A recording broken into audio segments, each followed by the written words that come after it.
قرآن حکیم میں اللہ تعالیٰ حکم دیتا ہے کہ اے مسلمانوں، تم اللہ اور اس کے رسول کی پیروی کرو اور اپنے اعمال کو ضائع نہ کرو۔ اللہ رب العزت قرآن حکیم میں جھوٹ کے بارے میں فرماتے ہیں کہ جھوٹی بات سے بچو۔ اللہ تعالیٰ قرآن حکیم میں عورتوں کے حقوق کے بارے میں ارشاد فرماتا ہے، عورتوں کا بھی تم پر ایسا ہی حق ہے جیسا تمہارا عورتوں پر ہے۔ اللہ رب العزت فرماتا ہے کہ اہل ایمان کے دل اللہ کی یاد سے سکون پاتے ہیں۔ خبردار رہو کہ دلوں کا چین اللہ کے ذکر میں ہی ہے۔ فرمان ربی ہے، مسلمانوں ان تکلیفوں کو جو اللہ کی راہ میں پیش آئیں برداشت کرو، اور ایک دوسرے کو صبر کی تعلیم دو، اور آپس میں اتفاق و محبت رکھو، اور اللہ سے ڈرتے رہو تاکہ آخر کار اپنی مراد کو پہنچو۔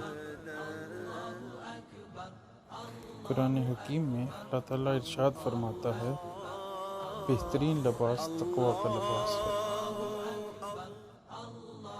فرمان ربی ہے کہ اے محمد صلی اللہ علیہ وآلہ وسلم، ہم نے تمہارے پاس ایسی آیتیں بھیجی ہیں جن کا مطلب صاف اور واضح ہے، اور ان سے انکار وہی لوگ کرتے ہیں جو نافرمان ہیں۔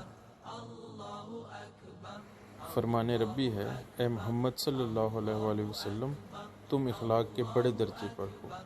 خدا کی عنایت سے تم لوگوں سے نرمی سے پیش آتے ہو۔ اگر تم کہیں کج خلق اور سخت دل ہوتے تو یہ لوگ تمہارے پاس سے ہٹ جاتے۔ قرآن حکیم میں اللہ تعالیٰ فرماتا ہے کہ سورج، چاند اور ستارے خود کسی طاقت کے مالک نہیں، بلکہ اللہ کے حکم سے وہی کام کیے جا رہے ہیں جو اللہ ان سے لے رہا ہے۔